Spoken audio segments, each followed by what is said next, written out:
اللهم صل وسلم على نبينا محمد رب اشرح لي صدري ويسر لي أمري واحلل عقدة من لساني يفقهوا قولي ربنا زدنا علما نافعا رب يسر ولا تعسر وتمم بالخير اللهم وفقنا لما تحب وترضى آمين يا رب العالمين أعوذ بالله من الشيطان الرجيم یا ایوہ الذین اے لوگو جو آمانو ایمان لائے ہو ادخلو داخل ہو جاؤ فی السلم اسلام میں کافہ پورے کے پورے ولا اور نہ تتبعو تم پیروی کرو خطواتی کس کی قدموں کی الشیطان شیطان کے انہو بے شک وہ لکم تمہارا عدو دشمن ہے مبین کھلم کھلا یا ایوہ الذین آمنو سے لے کر کافہ تک دیکھیے اے لوگو جو ایمان لائے ہو اسلام میں پورے کے پورے داخل ہو جاؤ. پہلے پوری آیت کا وہاں پر ترجمہ دیکھتے ہیں پھر اس کی شرح دیکھتے ہیں انشاءاللہ. اے لوگو جو ایمان لائے ہو اسلام میں پورے کے پورے داخل ہو جاؤ اور شیطان کے قدموں کے پیچھے نہ چلو یقیناً وہ تمہارا کھلا دشمن ہے. اب یا ایوہ اور کافہ تک چلتے ہیں. سب سے پہلے دیکھیں یا ایوہ الذین آمنو اے لوگوں جنہوں نے اللہ تعالیٰ اور اس کے رسول کی تصدیق کی ہے. یہاں ایمان والوں سے مراد اہل کتاب مومن ہے. اگرچہ وہ مومن ہو چکے تھے لیکن تورات کی چند باتوں اور سابقہ شریعت پر عمل پیرا تھے تو ان کے بارے میں اللہ سبحانہ وتعالیٰ نے فرمایا کہ مسلمان ہوئے ہو تو شریعت محمدیہ صلی اللہ علیہ وآلہ وسلم کی ہر چھوٹی اور بڑی بات مانو. پچھلی جو بھی شریعت ہیں جتنی بھی اور جو بھی ان میں اچھی ترین چیزیں بھی ہیں ان کو فی الحال آپ لوگوں نے کیا چھوڑ دیں. اب آپ مومن ہو چکے ہیں شریعت محمدیہ صلی اللہ علیہ وسلم کامل اور پوری ہے. اس میں ہر چھوٹی بڑی بات جو بھی ہے مینشن کر دی گئی ہے اب اس کو فالو کرو. ٹھیک اب اس کو ہی فالو کرنا ضروری اور لازم و ملزوم ہے. پچھلی شریعت کو ہم نے فالو نہیں کرنا کیونکہ ہم نے اللہ اور اس کے رسول صلی اللہ علیہ وآلہ وسلم کی تصدیق کر دی ہے. ٹھیک اب جو بات ہے یہاں پر اس سے مراد یہ کہ اسلام کو اب ہم نے جو آگے فی السلم ادخلو فی السلم کافہ ادخلو فی السلم کافہ کیا کرو پورے کے پورے داخل ہو جاؤ اسلام کو مکمل طور پہ اپنا لو. ادخلو دال خا لام سے ہے السلمی سین لام میم سے ہے اسلام میں داخل ہونے کے حوالے سے ہے یہ کافہ کافہ پا مطلب پورے کے پورے تمام کے تمام. ٹھیک تو جو دین اس سے مراد یہ بھی ہے کہ جو دین چھوڑا ہے اس کی باتوں کو اسلام میں شامل نہ کریں. تو اس سے مراد یہ ہے کہ جو احکامات مصلحت اور خواہشات کے مطابق نہ بھی ہوں ان کو بھی اپنا لیں. اسلام میں پورے کے پورے داخل ہو جائیں تو ہر مسلمان سے یہ مطالبہ کیا گیا ہے کیا کریں کہ وہ اللہ تعالیٰ کے ہو جائیں وہ مخلص ہو جائیں وہ دلی جذبات اور شعور کے ملانات اور رجحانات کو اللہ تعالیٰ کے ارادے کے آگے جھکا دیں. ہر معاملہ چاہے بڑا ہے یا چھوٹا اللہ تعالیٰ کے حوالے کر دیں اور اسلام کو جب اپنانا ہے تو بغیر کسی مصلحت کے اسلام کو اپنائیں. جب اسلام کو اپنانا ہے تو کوئی تحفظات کی پرواہ نہ ہو. ٹھیک تحفظات کی پرواہ کیے بغیر اسلام کو اپنائیں. تو اسلام جسے اپنانے کے لیے کہے اسے اپنائیں. ٹھیک جسے چھوڑنے کے لیے کہے اسے چھوڑ دیں. تو اسلام اختیار کرنے کی کیا صورت یہاں بتائی گئی ہے کہ اسلام کو صرف اس حد تک اختیار کیا جائے. ٹھیک ہے کیا ہے اسلام کو اس حد تک اختیار کیا جائے جس حد تک لوگوں کو ایک عام جو پبلک فگر ہے اب آپ لوگوں کے سامنے وہ بیان کی جا رہی ہے کہ ایک عام جو صورت جو آپ دیکھتے ہیں نا سوسائٹی میں ایک چلتے پھرتے انسان کی وہ کہ اسلام کو صرف اس حد تک اختیار کیا جاتا ہے عام صورت میں کہ جس حد تک کسی کی زندگی سے نہ ٹکراتا. اسلام کو صرف اس حد تک لیا جائے جو مفید یا کم از کم بے ضرر ہو اور اس اسلام کو چھوڑ دیا جائے جو کسی کے پسندیدہ عقائد مطلب جو اس کے عقیدے ہیں اور پسندیدہ عادات جو اس کی من پسند منچاہی عادات ہیں، ذاتی عزت اور دنیا کے فائدوں کو مجروح کرتا.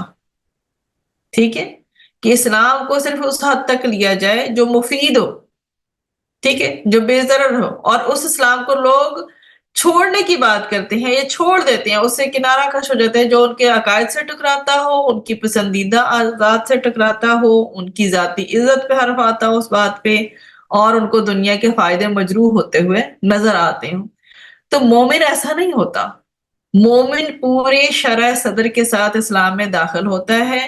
جب وہ قدم رکھتا ہے اسلام کے لیے تو شرح صدر کے ساتھ پورے طور پر اسلام میں قدم رکھتا ہے، اور پھر ایسے جہان میں داخل ہوتا ہے جس میں اطمینان ہی اطمینان اور سکون ہی سکون ہو، جہاں اللہ تعالیٰ کی رضا ہے، جہاں نہ فساد ہے، نہ گمراہی ہے، نہ حیرانی ہے، نہ پریشانی ہے، جہاں انسانی نفس کے چھپے ہوئے حصوں تک میں بھی سکون ہوتا ہے، جہاں انسان کی ظاہری اور اجتماعی زندگی میں بھی سکون ہوتا ہے. پورا کا پورا جب ایک انسان دل سے داخل ہوگا دین میں، فصل میں کافہ ہوگا، اس کا کیا فائدہ ہوگا؟ اس کا فائدہ ہوگا جب مومن ایک اللہ تعالیٰ کی طرف رخ کرتا ہے تو مستقل طور پہ اس پہ جم جاتا ہے، اس کا دل مطمئن ہو جاتا ہے. اب اس کا ایک راستہ ہے، ایک قبلہ ہے. اب اسے کسی جھوٹی قوت کا کوئی ڈر نہیں ہوتا، کسی چیز کا کوئی خوف نہیں ہوتا، کسی چیز کی محرومی کا، نہ کسی کی طاقت کا. نہ تو وہ کسی چیز کی محرومی سے ڈرتا ہے اور نہ کسی کی طاقت سے. وہ ٹوٹل پورا کا پورا اللہ تعالیٰ کی طرف اس کا رخ ہوتا ہے، وہ یکسو ہوتا ہے، وہ صحیح معنی میں حنیف ہوتا ہے. اور جب وہ زندگی میں پریشان بھی ہوتا ہے تو وہ اواب منیب ہوتا ہے، کہ وہ آہیں بننے والا ہوتا ہے تو بھی اللہ کی طرف ہی رجوع کرتا ہے. وَلَا تَتَّبِعُوا، اور نہ تم پیروی کرو کس چیز کی؟ ہمیں شیطان سے روکا گیا ہے، خطوات اس کے قدموں کی. ٹھیک ہے، کس کی؟ شیطان کی. تو شیطان کے قدم اس کے ڈالے ہوئے وسوسے ہیں. بندہ جب دین کے سارے احکامات پر عمل کرنے کا ارادہ کر لیتا ہے نا، کوئی بھی ایک بندہ میرے اور آپ جیسا، تو وہ انسان کے دل میں اپنی خواہش کی محبت کو پھر بیدار کرتا ہے، اور بندہ اس خواہش کی طرف پھر اٹریکٹ ہونے لگ جاتا ہے. پھر ہوتا کیا ہے کہ جو حکم خواہش کے مطابق ہوتا ہے انسان اس پر عمل کرتا ہے، اور جو خواہش کے خلاف ہوتا ہے اسے چھوڑ دیتا ہے. اسی لیے اللہ سبحانہ و تعالیٰ نے یہاں وارن کیا ہے، شیطان کے قدموں کی پیروی نہ کرو، یعنی دل میں ابھرنے والے وسوسوں کے پیچھے نہ چلو. اس کے ڈالے ہوئے وسوسوں اور شبہات کی وجہ سے قرآن و سنت کو چھوڑ کر کوئی اور راستہ اختیار نہ کرو، کیونکہ وہ شیطان کا راستہ ہوگا. اور شیطان انسان کو پھر اپنے پیچھے کیسے چلاتا ہے؟ شیطان انسان کو جب پیچھے اپنے چلاتا ہے نا تو وسوسوں سے چلاتا ہے.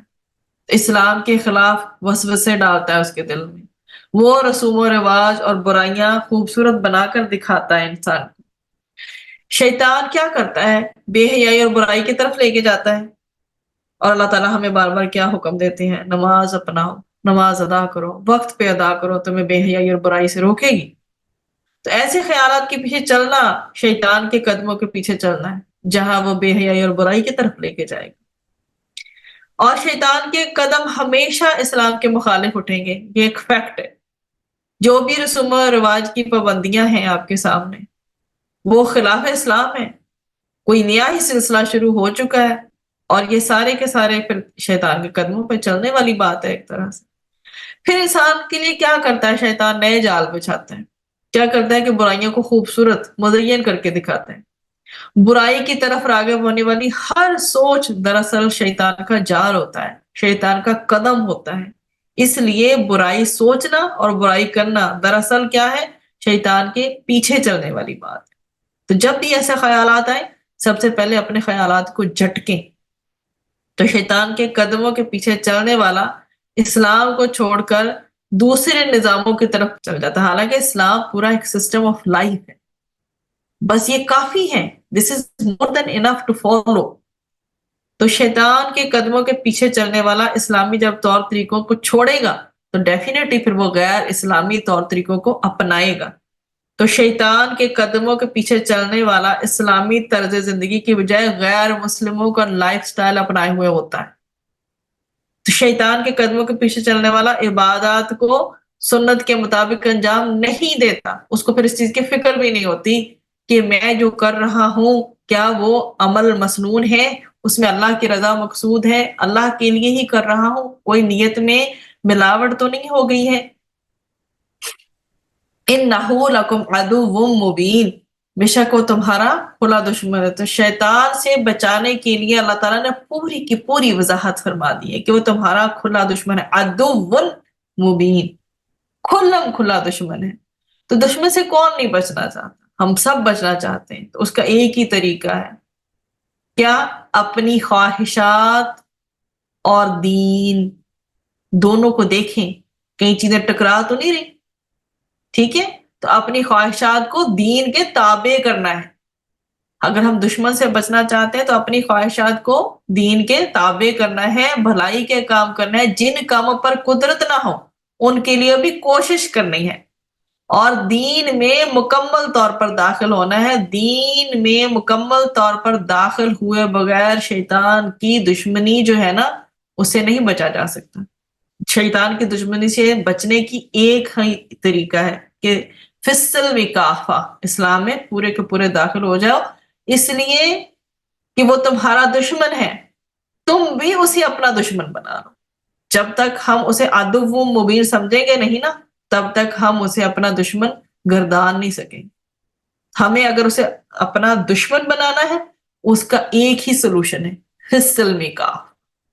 ہم اللہ سبحانہ و تعالیٰ سے دعا کرتے ہیں اور گناہوں کی توبہ کے ساتھ دعا مانگتے ہیں۔ اللہ تعالیٰ ہم اپنے تمام گناہوں سے سچے دل کی توبہ کے ساتھ اپنی دعاؤں کا آغاز کرتے ہیں، ہمیں اپنے لیے خالص کر لیں اور ہر قسم کی نافرمانی سے بچا لیں۔ وآخر دعوانا ان الحمد للہ رب العالمین۔ ربنا تقبل منا انک انت السمیع العلیم وتب علینا انک انت التواب الرحیم۔ سبحانک اللہم وبحمدک، نشہد ان لا الہ الا انت، نستغفرک ونتوب الیک۔ سبحان الله والحمد لله لا إله إلا الله